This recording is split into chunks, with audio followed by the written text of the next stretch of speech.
So we had this daily deal that goes up every single day at midnight, and it lasts till midnight. But what we do with it is we write this daily deal story, and it's usually 2 to 3 paragraphs long, and it's something that will elicit emotion, right? We want people to feel something when they read that. We want them to laugh. We want them to cry because it was touching. We want them to have, to pique their interest or their intellect.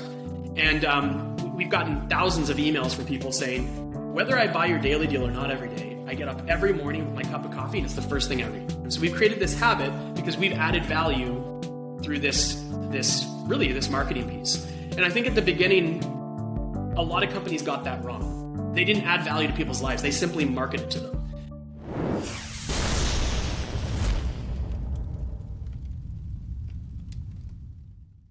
Hello and welcome to the D2C Podcast. I'm Eric Dick.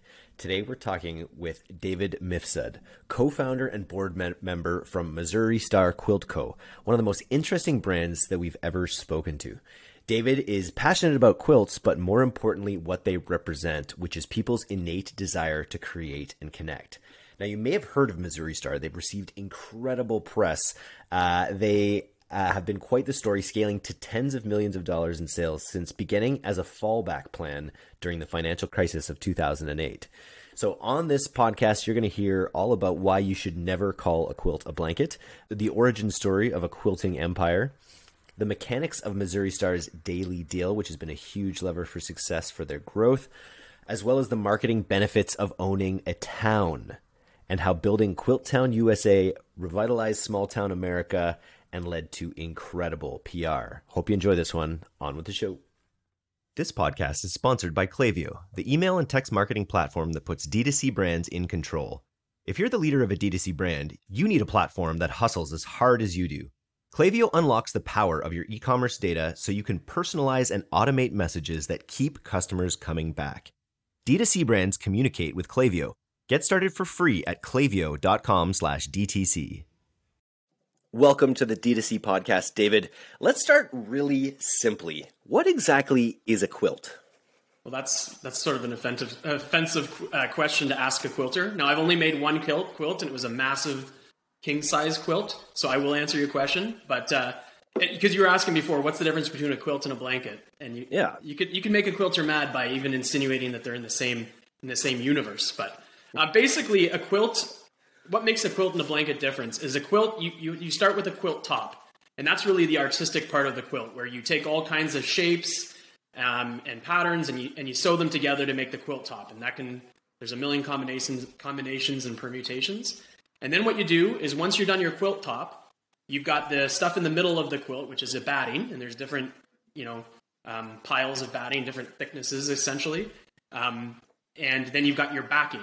You pick some beautiful backing, and you take those 3 layers, and you make a sandwich. And then when you stitch those 3 layers together, either on a frame, if you're doing it the old school way, and you can put it on a frame, and a bunch of you and your quilting friends can get together and have what's called a quilting bee, and you quilt your quilt on a frame, and it takes a long time. Or you can do it at home on your sewing machine. That takes a lot of skill. There's some easy methods to do it: stitch in the ditch, different things you can do. Or the third way is you can take it and you can send it off to be machine quilted professionally by someone who has what's called a long arm quilt machine, which is like a machine that's the size of a room and the same price as a car. And they'll charge you a per square inch price, and you can get it quilted that way. But once those 3 layers are quilted together, that's a quilt. That's a quilt. I asked it slightly tongue-in-cheek. Throughout my life, quilts have been my favorite, my favorite blanket. And again, not blanket, my favorite covering, let's call it. There's something about them. There's the weight to them. There's the comfort. They always seem cooler than other blankets, literally cool to the touch, I mean. So thank you for this background on exactly what a quilt is. Now let's talk about why your quilting company. Let's talk about why Missouri Quilt Co. Give me the origin story. It's such an interesting one. Well, I mean, it really goes back to my 2 business partners are from a family called the Doan family. Great family. So I met Alan Doan, who's one of my partners in Ukraine. We were actually missionaries together there. We learned Ukrainian together and went all around the country, and we had a blast and became really, really great friends. And after we got back home, I went to school for finance. He went to school for I think computer science or IT systems or something like that, something technology. And we always thought it would be cool to, he lives in Missouri. I live up in Canada.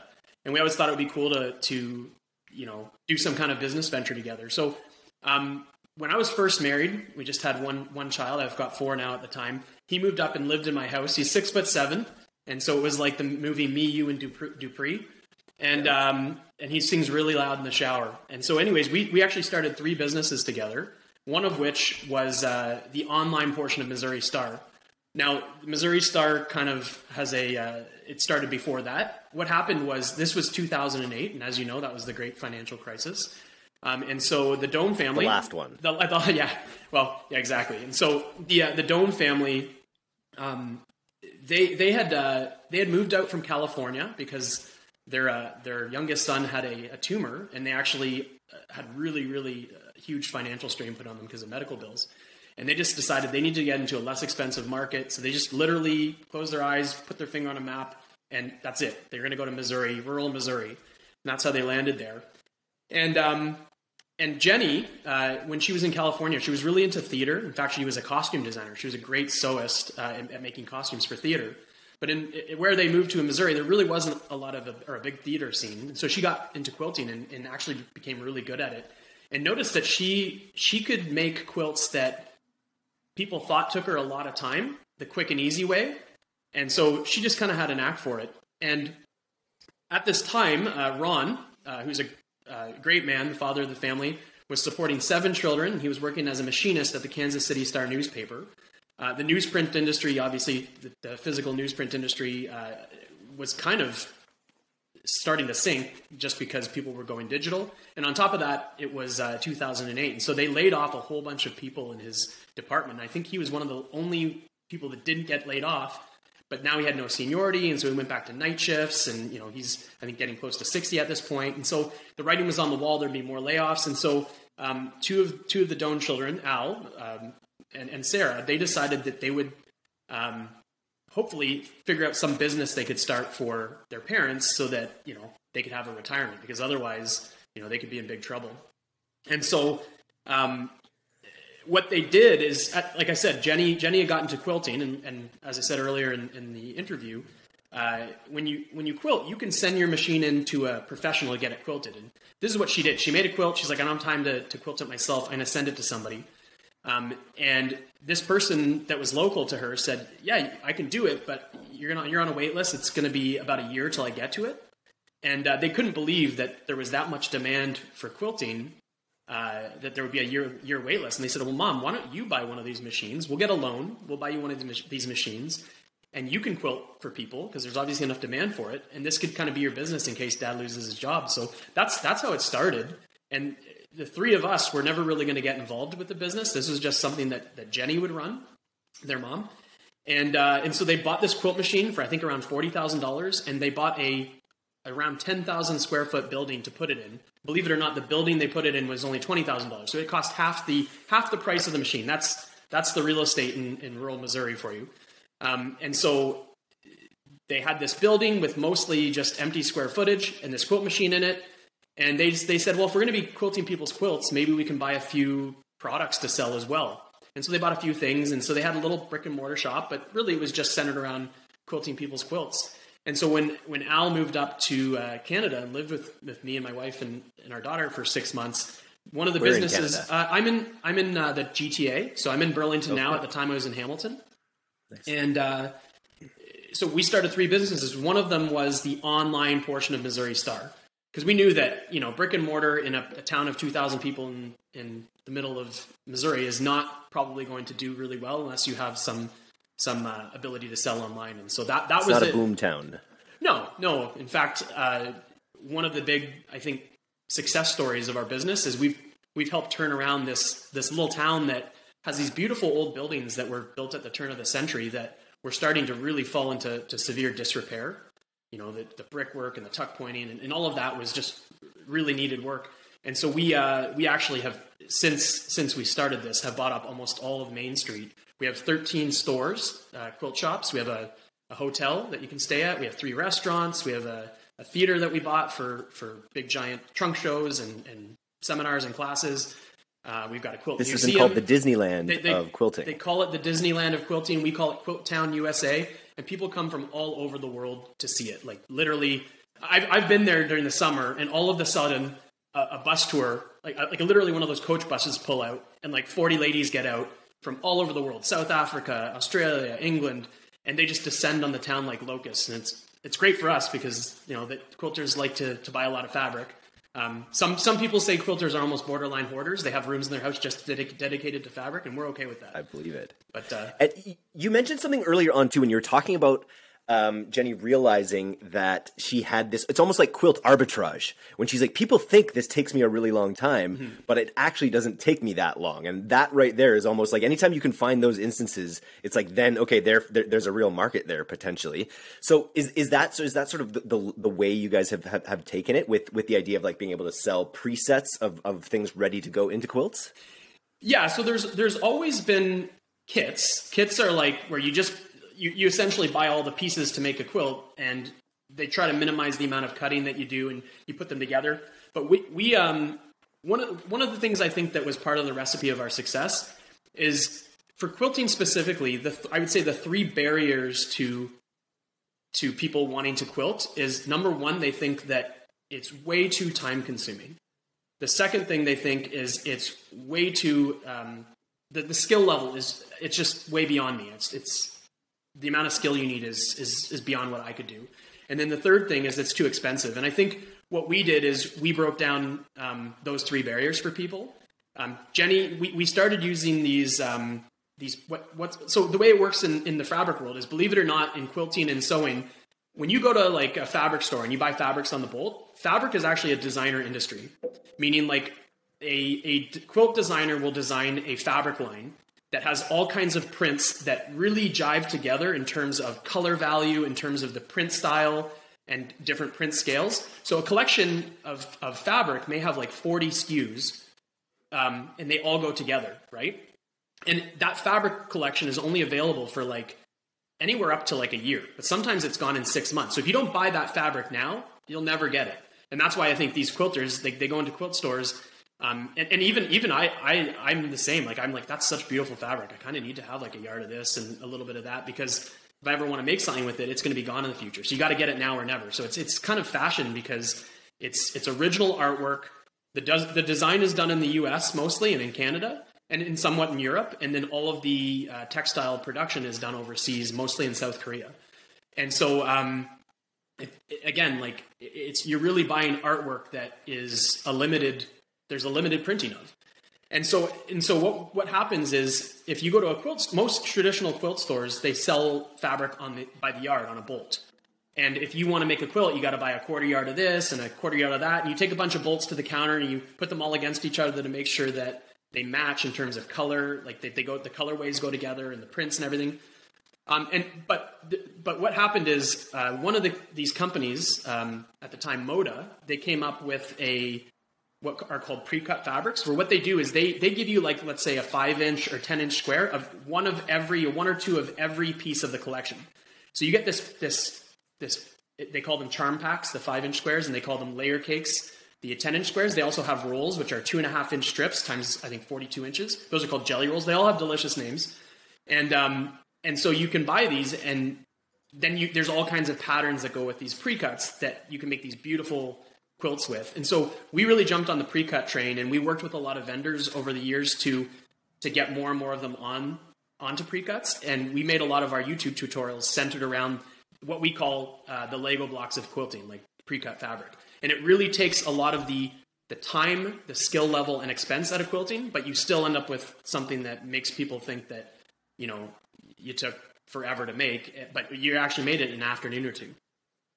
Amazing. Well, let's dive into YouTube a little bit, because I know it's been a critical part of your growth. Mm-hmm. Did the company start before the YouTube presence start, or was Jenny on YouTube before the company started? No, the company started first. So when Al and I created the website, you know, we maybe had like, I don't know, 100 products on there, and you know, you finally, the site goes live. And we built it on Magento, and we're like, all right, site's live. And then we just sat there and we're like, okay, where's the sales? And crickets, nobody, right? And because you think as soon as I put something, or as soon as I open my doors to my store, customers are going to come and I'm going to start making money, right? And so we realized very quickly that we had to come up with something to get people to our site. We had literally no money. Both of us, like I said, we were essentially college students. So we didn't have a marketing budget. So we had to be creative in how we got customers. So we basically got a whiteboard in my little office in my 3-bedroom semi-detached house. And we started just writing down every marketing idea we could. And so we obviously, social media back then was not nearly saturated like it is now. And so we went on YouTube and we saw that there was very few quilting channels, and the ones that existed, like the content was, for lack of a better word, pretty lame. And we were like, oh, this is great. Like, this is ready for disruption. Same with on Facebook. There wasn't anyone doing anything super interesting. And so I had bought, like, because my daughter was born, I had splurged and was like one of the first like people that bought an HD camera and spent like, $15,000. And I didn't spend that much, but it was, you pay way too much. And then 5 months later, it's like 4 times less of the cost when all the innovators have bought. So anyways, I had one of the first HD cameras. So Al took that down and he's like, Mom, like, you're great. You have a great personality. You've been in theater. Why don't you do some tutorials? And so that was kind of the start of it. Like, he filmed his mom doing tutorials, the quick and easy way using pre-cuts to quilt. And slowly but surely, we built our YouTube presence up to the point where we now have over 230 million views and almost 800,000 subscribers. So it's the biggest YouTube channel for quilting in the world. That's unbelievable. And what an audience too. Like, when they're not just buying a product, they're putting their family stories into these products. They're putting their love, they're putting, it's really like, it's a really folk product if you think about it, right? Well, it's really interesting. It is really, in a sense, like, because if you think about it, like, when you're selling fabrics for quilting, you're not really, people don't make quilts because of the practical value. Sure, they can keep you warm and people love, cuddling up and watching Netflix with their quilt. Of course, there is a practical value, but really what you're selling is passion. Like, people want to, we actually believe at our company that every human being has an innate desire to create.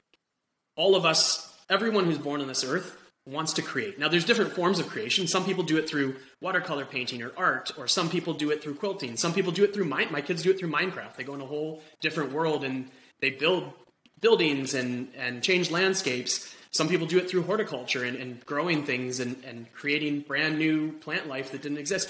Everybody likes to create in some way. And we really believe that at the core, that's our mission, is to help inspire and empower people everywhere to create. And that's, in fact, our company now is not just quilting. We're called Creativity Inc. And we have watercolor painting, crafting, sewing, knitting, quilting.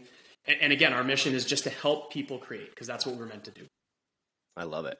And specifically around fabric, I think about the quilts that have been passed through my families. My grandma, whenever she would knit anything for us, she would say, every stitch is a kiss. Right. And, as we're heading into the holiday season here, sentiment and potentially sentimentality will be at an all-time recent high, I think, with families kind of coming back together and dealing with, conflict, issues and all these things. So I feel like the time for quilts and that emotional, sentimental connection that's possible through these kinds of gifts could be huge. Absolutely. I think legacy is such a huge part of quilting and why it'll be around for another 200 years.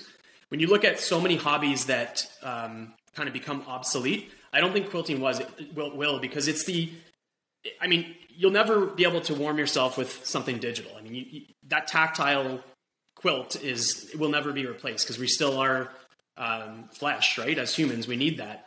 And the other thing is that I can't think of very many things that connect you both up the chain in terms of, and I don't know if you know this, but the number one hobby in the world is genealogy. People love genealogy. Huh. I think number 2 is bird watching. Number 1 is genealogy. I could just be making this up, but I'm pretty sure I'm right. Yeah. And so if you think about it, quilting is something that can connect you to your ancestors, because 200 years ago, many of our ancestors were quilting, but it also can connect you to your descendants, because it's the kind of thing that you pass on from generation to generation.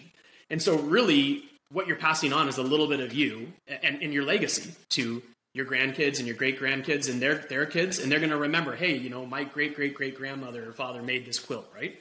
And so there's just nothing like it in terms of legacy, going both up and down in terms of roots. So it is really cool. And I think that's why it's going to have it has somewhat of an inelastic demand, and it won't go obsolete.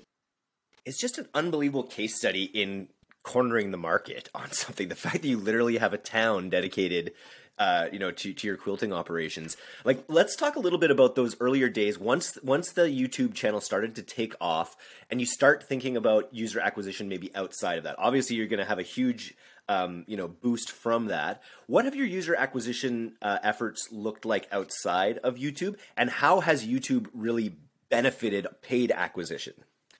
Well, to be honest, we didn't even spend a dime on any forms of paid marketing until I think 7 or 8 years in, believe it or not.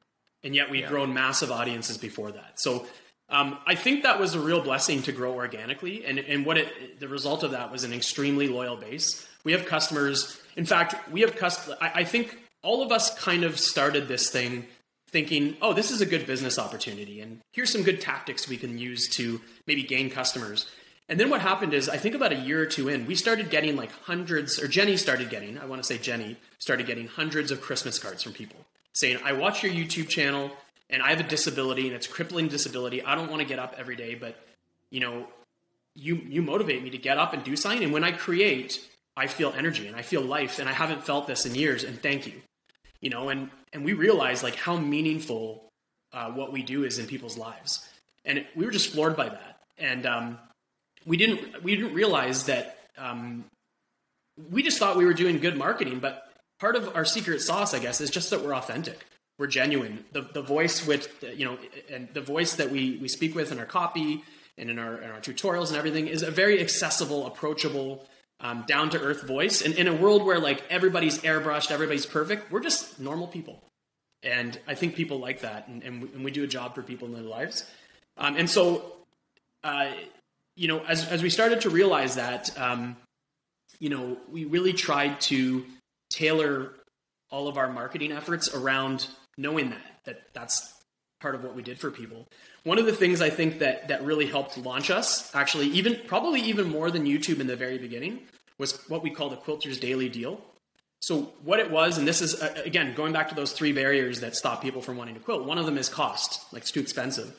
And so what we did is we kind of just copied this model that we saw. There used to be a site, it probably still exists. I haven't checked it in a while, woot.com. Have you ever heard of that? I know about Woot, but I don't know about the site. Okay, so I don't know what it is today because I haven't checked, but woot.com at least used to be, may still be. Got bought by Amazon. Okay, but it was a daily deal site, and I think this company used to just buy overstock products. So they'd buy like 250 duvet covers, and they would have this crazy daily deal every day that you could buy it, like, a duvet cover for 70% off, and then as soon as that was sold out, they'd switch to the next deal. And every day they'd have this crazy deal, and they'd have some kind of funny story that would go along with the product.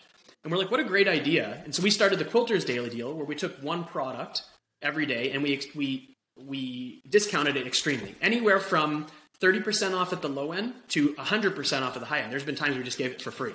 And all you had to do was pay the $5 shipping rate, and you could only buy one. You couldn't buy multiple.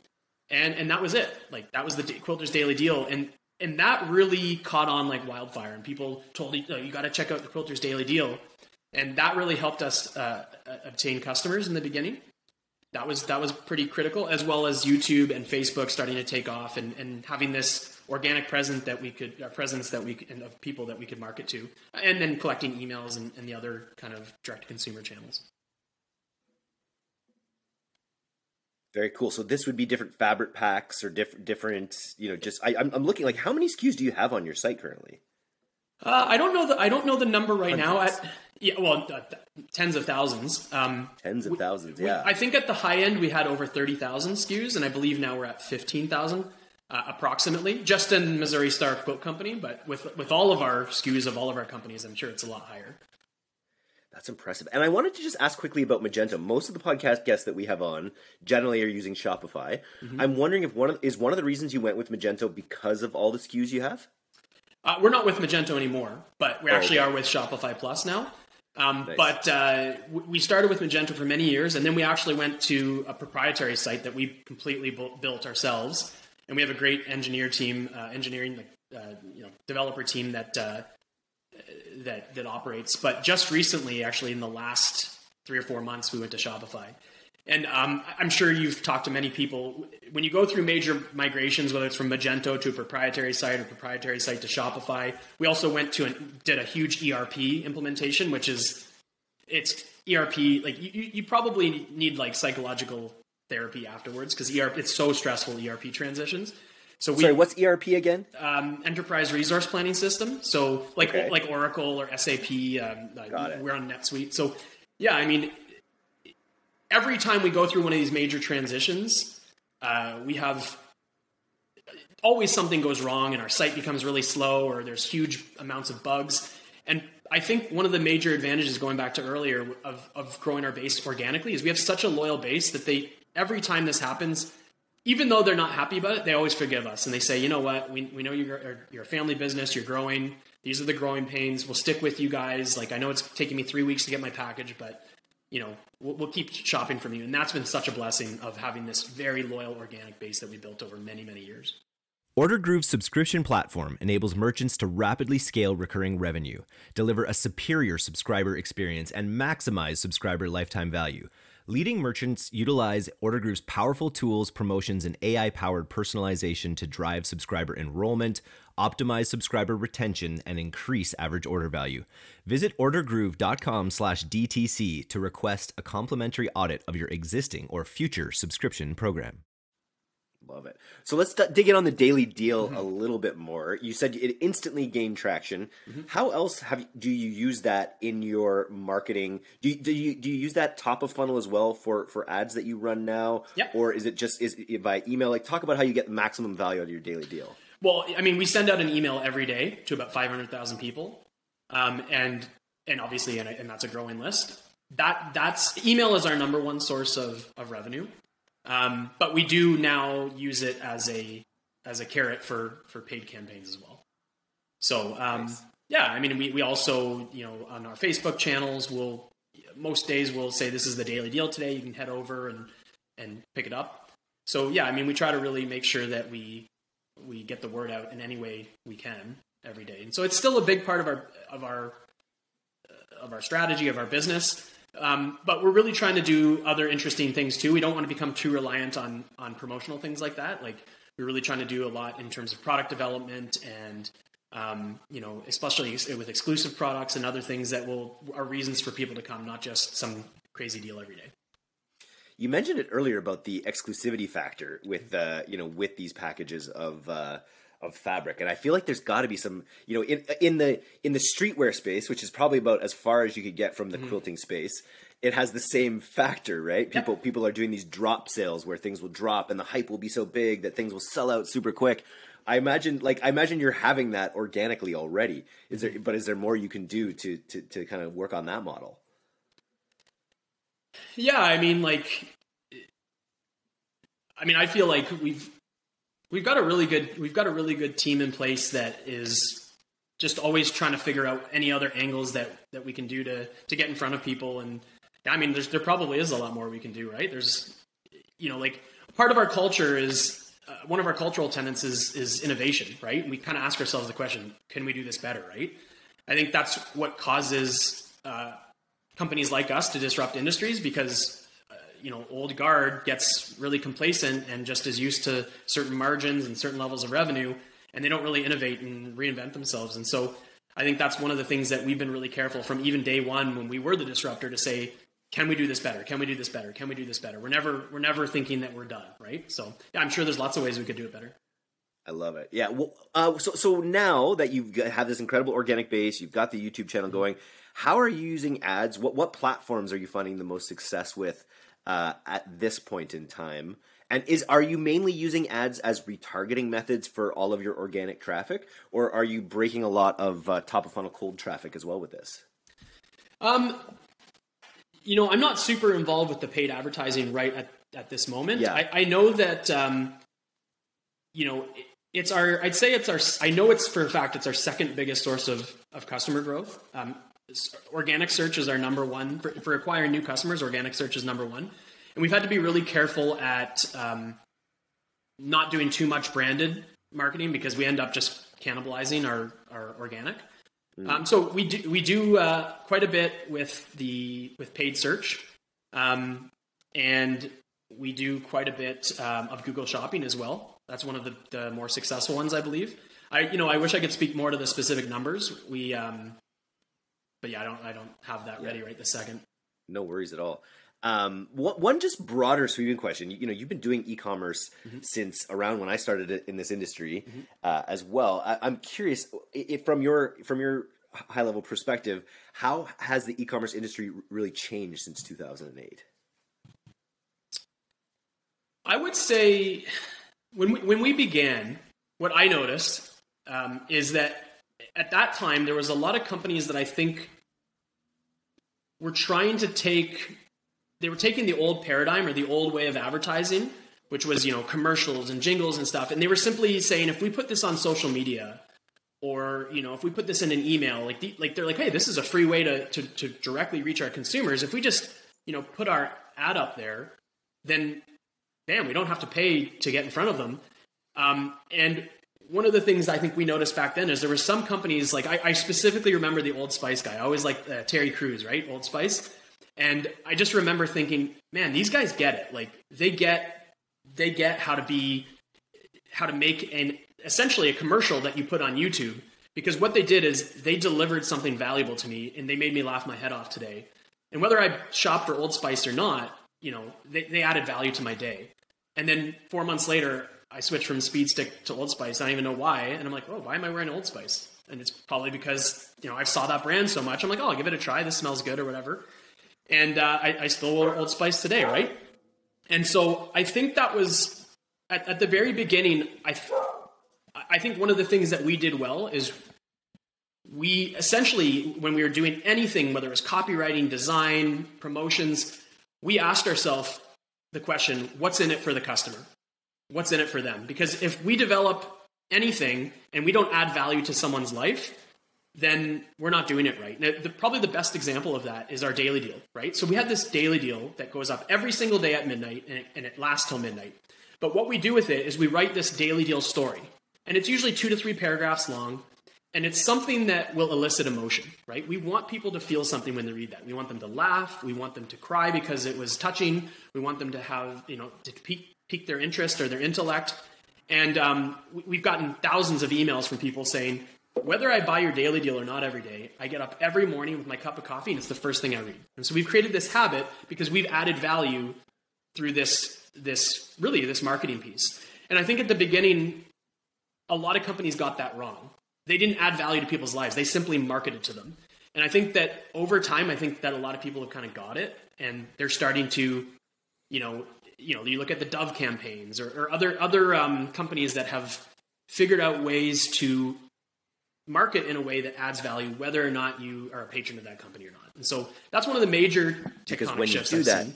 Yeah, I love it. And when you do that, you gain customers with their own momentum as well. They with loyalty that are going to stick around and think of your brand every time they're thinking. And they're going to engage with your content. And they're going to share it and like it, and you're going to get more reach for a lot less money or for free if it's organic, right? So totally. So at the level you guys are at in terms of your niche, who do you view as competitors? Well, so in our sphere, one of our major competitors is owned by Amazon, and so they're pretty powerful, and I believe have access to Amazon shipping rates and everything else, and so that's a pretty big competitor. I would say our industry is still actually dominated by the brick and mortar, by the Walmarts, by the Joanne Fabrics, and so they're a little bit more indirect because they do have somewhat of an online presence, but not, still the lion's share of their business is done in stores. But yeah, there's some pretty, I could name them, but there's some pretty good online competitors that we have. I would also say that another indirect competitor is just, anything that people do to scratch that itch to create, right?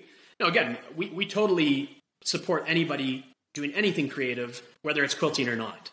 But we'd love to convince more people and break down those barriers for more people. Anyone who's ever thought, I'd love to try quilting, we'd love to say, hey, those things that are stopping you from trying it, we've removed them, come and try it. And so, we really don't want to just keep fighting for a bigger slice of this existing market. We want to expand the market. And I think that's one thing that really differentiates us from a lot of our competitors, is that we're really trying to actively expand the market through tutorials and through other things, right?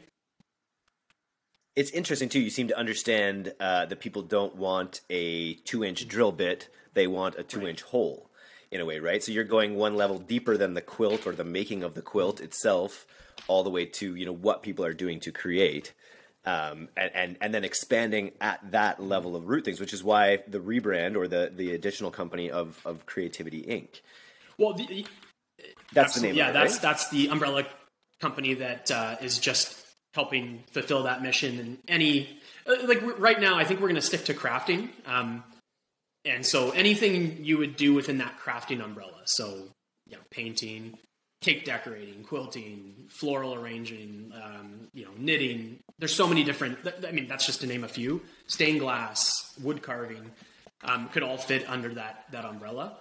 There's definitely way more than that you could do to create, and we're not trying to do everything that creative, but really to cover a lot of it. But I think one of the other things. So we want to help people create, but the other thing we realized is that we do other. I don't know if you've ever listened to Clayton Christensen or read his book. So he wrote The Innovator's Dilemma, very famous author. He actually passed away, I believe, last year or maybe the year before, which is too bad. He's such a great author, but he just a great business mind. I'd recommend anyone listening to this to check out. He's got lots of YouTube videos about disruption and different things. And I remember one thing he talked about once. He was doing market research for, I believe it was McDonald's, to help them sell more milkshakes. Or otherwise it was some other fast food chain, but I think it was McDonald's.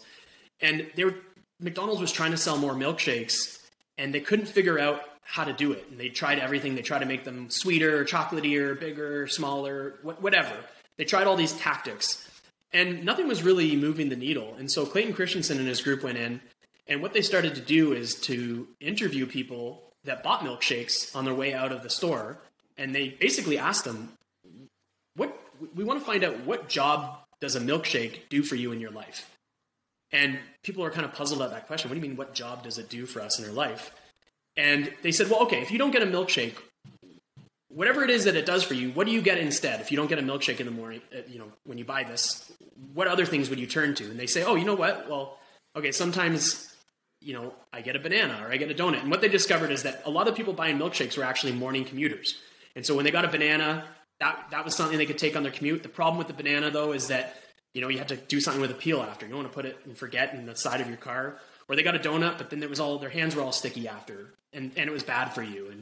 And they had all these different alternatives that would do this, that were supposed to do the same job, which is basically give them enough, fill their hunger pangs until lunchtime, and give them something that they can enjoy on a long, boring commute, right? And so when they understood that that was the job that people needed. I need something to occupy me during my commute that's going to stave off hunger pangs till lunchtime, and this is what I need. Once they understood that was the job that fundamentally people needed a milkshake to do, that was one cohort. There was other ones they talked about, but in this case, it was the commuters. Then they designed all of their, they changed their product accordingly. They made the straw a little bit thinner, so it would take longer to drink it. They put some interesting chunks of fruit so they can kind of play around on their commute, and there's some chunks of fruit. They made those mobile kiosks where you could order and it would be ready for you to go, and you could order ahead of time. They did all these things to help people do that job that a milkshake needed to do, and their sales rose pretty dramatically. And so we actually did the same thing with our leadership team. We said, what is it? What job do we do? Yes, we sell quilting fabrics, but why do people buy from us? What jobs at a more base rudimentary level do we do for people in their lives? And we wrote down like 20 or 30 things on a board, on a whiteboard, and we ended up distilling them into 3 categories or 3 areas. And when you distilled them down, the 3 common themes were, number 1, we help people feel a sense of belonging. Number 2, we help people feel emotion. And number 3, we give them a unique experience. And yes, we sell fabric, but we do these things at a more base level than even that. And that's why people come to us. And that was pretty revelatory for us, because we realized that that's what kind of sets us apart. Like, there's a lot of our competitors that are just a warehouse that, sure, you can buy what you want, but like, they don't make you feel anything. They don't make you feel like you belong. and they don't give you any kind of unique experience. It feels like any other e-commerce experience. And that's something that when we realized it, we're like, need to make sure that in everything we do, we're infusing those three things, because that's what makes us us. And it's a strategic moat that is really hard to pierce. And it works across all endeavors you may go in the crafting space as well, right? It applies to craft, any kind of crafting. That's very cool. I wanted to ask, what are some like, do you, because you're in a D2C space, but you're in a niche down D2C space.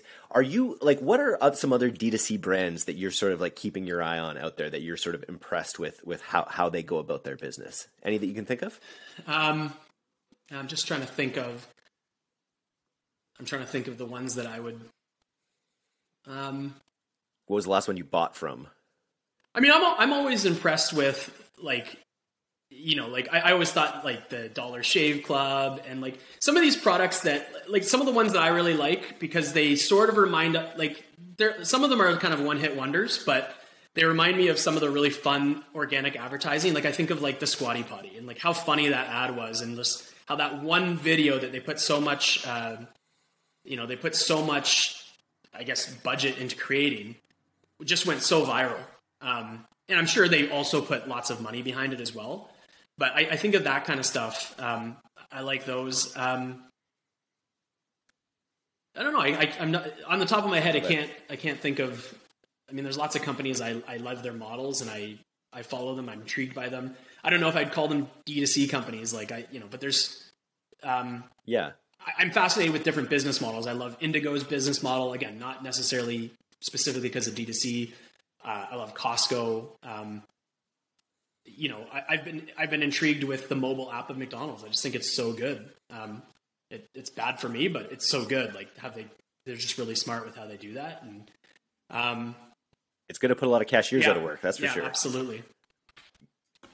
Because it's hyper efficient. And then also, sorry, I meant to ask this a little bit earlier, but I wanted to ask, thinking about the pandemic and how that affected so many different businesses across the board for media publishers like us or agencies like Pilot House, it did really well just because e-commerce kind of boomed during this time. I imagine you felt a similar boom being something comforting that people can do at home. Is that true? We were really worried because we obviously have a town with like I said, 13 stores, hotels, restaurants, and we were worried that, and we did literally shut it down from the beginning of the pandemic to the following May. So over a year, we shut the entire town down, zero revenue from that. And so we were worried that it would really affect us. But like you mentioned, people are stuck quarantined at home, and online creating and crafting just took off.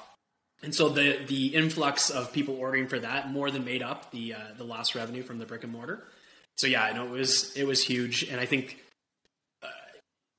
even further than that, I think why we specifically, I'm sure all companies that do what we do benefited, but I think why we specifically benefited is that people didn't just need the supplies to make the stuff because that's what they wanted to do, but people are starting to get depressed and starting to get lonely, and they can tune in and watch Jenny and really feel that sense of belonging and that emotion that I think we do really well. I think that was a second reason why they particularly gravitated towards us and why we were so successful and had, some amazing numbers come through during the pandemic. I love it. We were just talking about the town and having to very few companies have to do like ROI studies on the towns that they run. So that's a pretty unique situation. How do you think about the town from a high level and from a profitability So the town, standpoint? Okay, so at first the town, and I don't remember how many times, because, in the beginning, you just don't have, none of us took any kind of pay from the business for 3 years. So it was just a labor of love. It was blood, sweat, and tears. And I remember so many times my partner Sarah would be like, it would just be so much easier if we were a warehouse. Now, we never were tempted to close down the town because we've always thought that was a great thing to have. And thank goodness we didn't, because number one, from just a purely economic standpoint, the town and online have an inverse relationship. So, like in any business, you have cyclicality. We see that quilting is obviously the biggest when it gets cold. So, as soon as fall starts to hit and it gets colder and colder, people start to kind of hibernate, if you will, and they lock themselves indoors and they quilt.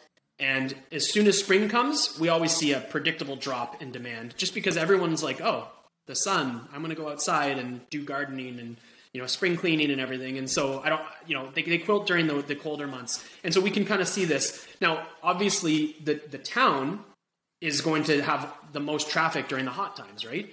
So that's when all the bus tours come and we do big trunk shows and everything. And so they have an inverse relationship in terms of revenue. And so it helps us kind of have more linear revenue as opposed to these big up and down cycles, which is great for staff because we can always have, we can keep people year round and have them do something. And so that would, just from a purely economic standpoint, that's the big advantage. But I'd say the bigger advantage of having a town is that we get to brand ourselves as America's local quilt shop, right? There's something really powerful about buying from a quilt shop as opposed to a warehouse. And I mean, I the way I think about it is I call it like the Hawaii effect. So I have an aunt. My aunt comes from Canada, but she moved to Hawaii when she got married. She married a guy from Hawaii, and they just recently moved to Arizona. But she lived there for like 30 years. And it was interesting. She said to me, because we went out to visit her several times, and she lived on the Big Island, which is the biggest of the Hawaiian islands. And she says, "I love Hawaii. It's a paradise. But the one thing that's kind of not great about Hawaii is you've always got in the back of your mind this feeling that you're isolated." So like, she's like, it's interesting. If you took the size of the island of Hawaii and you plopped it right on top of where she was from in Ontario, she's like, very rarely did I ever drive outside that perimeter. Like I never just took off and went to Cleveland or, to Montreal. Like I mostly just stayed in that size of the island, right? But just the mental fact of knowing that you could pick up and drive to Kentucky today has value, right? That you're not isolated. Yeah. Being on an island now, I think about that often. I was just in Ontario for a trip, and it's like, hey, I could drive in any direction, northwest, east, south, and I could drive for 10 days. Whereas on the island, it's just like... Yeah, and even though you probably very seldom ever would, just knowing that you could has value. And I think it's similar to a consumer saying, you know what, like many of our customers have never made the pilgrimage out to our town. A lot of them have, but many, I'd say the majority have not. But the fact that they know that they could come and they could visit us and they could see Jenny and they could see our staff and give us a hug, and maybe not during the pandemic, but, and just really, come to the town and see what this family and this company has built, I think has tremendous strategic value. And it's another thing that it was a huge investment. I mean, we've poured a lot of money into the town. We've preserved buildings that are over 100 years old.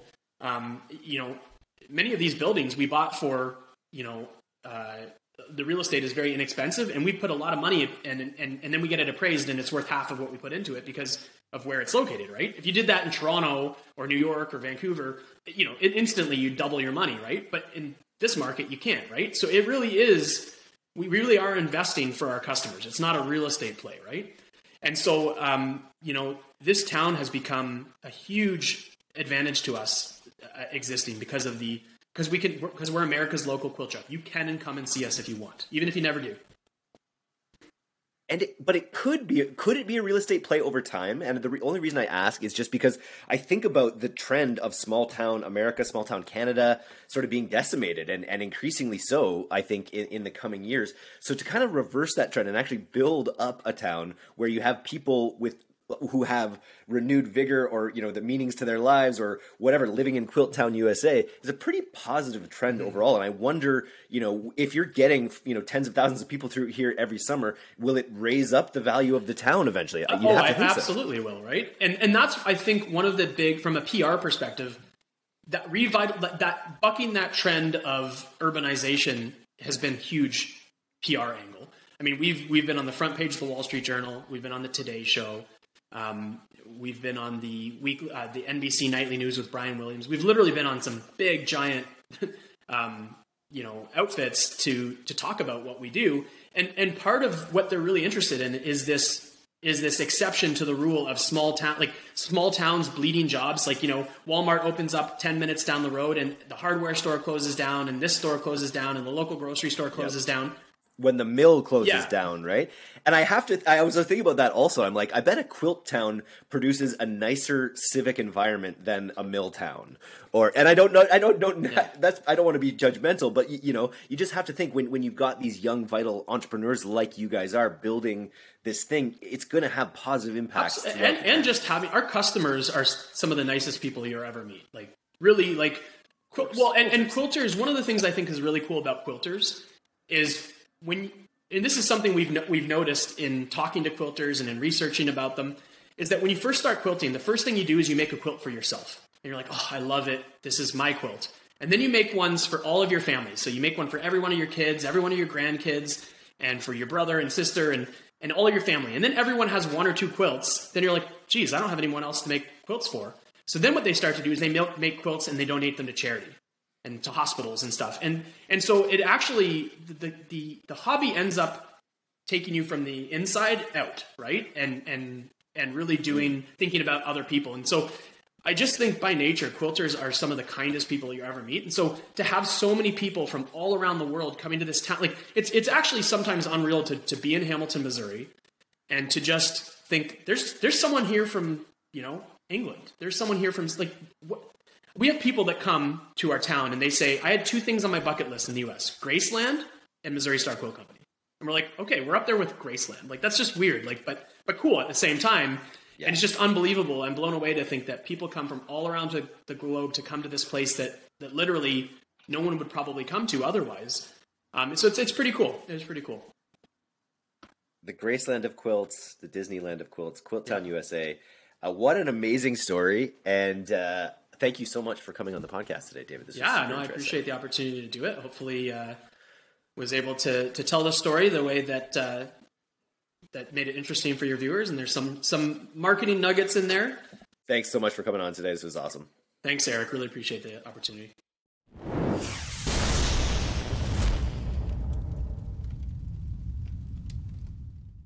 Thanks so much for listening to today's episode. If you're not a subscriber to our newsletter, you can do that right now at direct-to-consumer, all one word, .co. I'm Eric Dick, and this has been the D2C Podcast. We'll see you next time.